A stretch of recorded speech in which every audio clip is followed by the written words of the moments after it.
El sol nacía sobre el campamento de Israel. El aire del desierto era frío y seco, y una ligera neblina se levantaba entre las tiendas. A lo lejos, el humo del altar se elevaba hacia el cielo, recordando al pueblo que Dios estaba en medio de ellos. Moisés, sentado ante el tabernáculo, esperaba la palabra del Señor. Habían pasado semanas desde que el pueblo había recibido las leyes sobre los sacrificios y la pureza, y el Dios de Israel seguía enseñándoles cómo vivir en santidad. Esa mañana, la voz divina volvió a resonar solemne, clara, como un viento que no deja dudas. Habla a los sacerdotes y diles: cuando alguien tenga en su piel una hinchazón, una erupción o una mancha blanca que pueda parecer lepra, será llevado ante el sacerdote Aarón o ante uno de sus hijos. Moisés alzó la vista. Aquella ley no era como las demás. No trataba de sacrificios ni de ofrendas, sino de algo profundamente humano. La enfermedad, la fragilidad, la impureza física y espiritual. Porque la lepra, más que una enfermedad del cuerpo, sería en Israel un símbolo de lo que el pecado podía hacer en el alma. El campamento estaba vivo con murmullos. Cada familia hablaba de la nueva instrucción. ¿Qué significaba todo aquello? ¿Por qué el sacerdote debía examinar las llagas de la piel? Un hombre preocupado miró su brazo. Allí, entre la piel bronceada por el sol, había una mancha pálida, más blanca que el resto. Temía lo peor. Con paso inseguro, se presentó ante el sacerdote Aarón. El sacerdote lo observó con atención. No lo hizo con miedo, sino con respeto, porque sabía que en cada caso debía actuar con discernimiento, no con juicio. Si el vello se ha vuelto blanco y la mancha parece más profunda que la piel, decía la ley, entonces es lepra y el sacerdote declarará impuro al hombre. Pero si la mancha no era más profunda ni el vello había cambiado de color, el sacerdote lo aislaría 7 días. Era un tiempo de espera, de observación, de misericordia. Durante esos días el enfermo no podía trabajar, no podía acercarse al tabernáculo. Estaba en silencio solo, esperando que la piel sanara o que la enfermedad avanzara.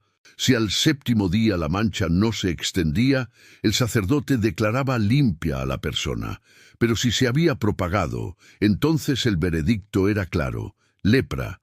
No había hospitales, no había remedios. Solo la compasión de los sacerdotes y la sabiduría de Dios. Cuando alguien era declarado leproso, la noticia caía sobre él como una sentencia. Debía salir del campamento, vivir fuera, solo, lejos de su familia, de su comunidad, de la adoración. El leproso llevará las ropas rasgadas, la cabeza descubierta, cubrirá su boca y gritará: «¡Impuro, impuro!». Esas palabras no eran de desprecio, sino de advertencia. No había odio, había miedo y también obediencia.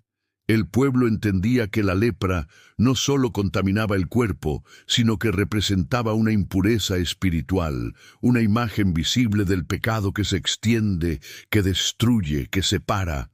Imaginemos la escena: una madre llorando mientras su hijo es apartado, un padre enfermo despidiéndose de su familia con una última mirada.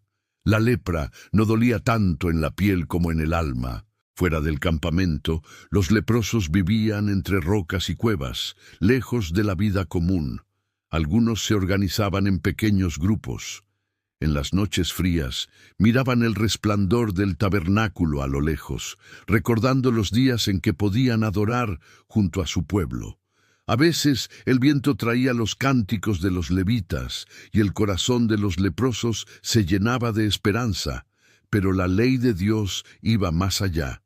Moisés escuchó con asombro cuando el Señor le habló también de las manchas en las telas. Si en una prenda de lana o lino aparece una mancha verdosa o rojiza, será llevada al sacerdote para que la examine. La lepra podía afectar no solo al cuerpo, sino también a las cosas. El sacerdote aislaba la prenda por 7 días. Si la mancha se extendía, se debía quemar la ropa, túnicas, mantos o cualquier tejido contaminado. Era una imagen poderosa. Así como el pecado corrompe el corazón, también puede manchar lo que nos rodea, nuestras acciones, nuestras palabras, nuestro entorno. Nada debía conservarse si estaba infectado. La pureza debía restaurarse completamente. Si después del aislamiento la mancha no se propagaba, la prenda se lavaba y podía usarse otra vez. Dios no solo enseñaba sobre higiene, enseñaba sobre purificación y renovación. Pasaron meses, algunos hombres y mujeres fueron aislados y muchos perdieron la esperanza. Pero entonces una nueva palabra llegó a Moisés, la ley para el día en que un leproso fuera limpiado. Porque, aunque parecía imposible, Dios sí podía sanar. Y si eso ocurría, había un ritual de restauración, lleno de simbolismo y esperanza. El sacerdote debía salir fuera del campamento, sí, hasta donde el enfermo estaba, para examinarlo. Si la lepra había desaparecido, comenzaba un proceso sagrado. Tomaban 2 aves vivas, madera de cedro, lana escarlata y hisopo. Una de las aves se sacrificaba sobre un recipiente con agua. La otra se mojaba en la sangre mezclada y luego era liberada en el campo, volando hacia la libertad. El leproso se lavaba, se afeitaba todo el cuerpo, se cambiaba de ropa y podía volver al campamento. Aunque no aún a su tienda, durante 7 días más debía permanecer en purificación. Al 8º día traía sus ofrendas, corderos, aceite y harina. El sacerdote tomaba un poco del aceite y lo ponía en la oreja derecha, el pulgar derecho y el dedo gordo del pie derecho del que había sido sanado. Era el mismo gesto usado en la consagración de los sacerdotes, símbolo de que esa persona era ahora reinstaurada, purificada, digna de volver a vivir en medio del pueblo y de servir a Dios. El sonido del aceite derramándose, el aroma del incienso, el fuego del altar, todo hablaba de reconciliación. Y si el sanado no tenía recursos para pagar corderos, Dios lo recordaba con ternura. Podía traer tórtolas o pichones, porque ante Dios la pureza no se compra con oro, sino con fe. A través de estas leyes, Dios no solo estaba enseñando sobre higiene o enfermedad, estaba revelando un principio espiritual profundo, que el pecado actúa en el alma, como la lepra en la piel. Comienza con una pequeña mancha, casi invisible. Pero si no se trata, se extiende, destruye, separa.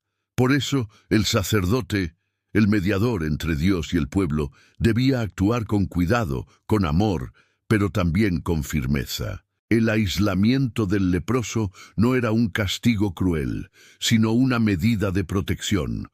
Dios enseñaba al pueblo a cuidar la comunidad, a mantener la santidad colectiva. Porque el pecado no afecta solo al individuo, también contamina a los que lo rodean.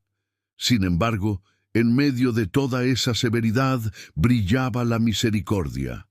Dios no cerró la puerta al leproso, le dio una salida, le prometió un camino de regreso, y siglos después, esa promesa se haría realidad en una historia que cambiaría el mundo. Muchos siglos después, un hombre caminaba por los mismos caminos de Israel. Su nombre era Jesús de Nazaret. Y un día, al entrar en una aldea, 10 leprosos se le acercaron de lejos y gritaron: «Jesús, Maestro, ten misericordia de nosotros». Jesús no los rechazó. No se apartó. Con una compasión infinita los miró y dijo: «Vayan, muéstrense a los sacerdotes». Mientras caminaban, fueron limpiados. La ley de Moisés, que una vez había separado, ahora encontraba su cumplimiento en aquel que podía sanar con una palabra. Uno de los 10, al verse sano, volvió corriendo, se postró ante Jesús y dio gracias. Y Jesús le dijo: «¿No fueron 10 los limpiados? ¿Dónde están los otros 9? Levántate, tu fe te ha salvado». Con él, La lepra del cuerpo y del alma encontró su cura definitiva. Ya no hacía falta gritar impuro, porque Cristo hacía puro al que creía en él. La ley sobre la lepra en personas y ropas no fue solo una norma médica, fue una parábola viviente, una enseñanza sobre la santidad y la restauración.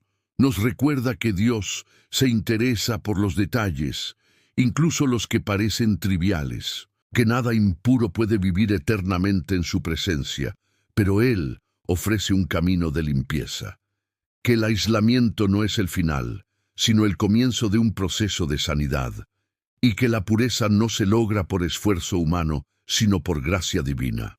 Cada mancha que el sacerdote observaba era una lección sobre la necesidad de examinar también el alma. Cada prenda quemada era una advertencia sobre lo que debemos desechar de nuestra vida. Cada ave liberada era un recordatorio de la libertad que solo Dios puede dar. La historia de la lepra nos enseña que aunque el pecado manche y el dolor separe, Dios siempre prepara un camino de regreso. Y cuando el alma se presenta ante Él, arrepentida, limpia, restaurada, el fuego del altar vuelve a brillar y el corazón vuelve a ser puro. Si te gustó el video, regáleme un like, compártelo con tus amistades, comenta qué te pareció y no olvides suscribirte al canal y tocar la campanita para nuevo contenido. Gracias por ver.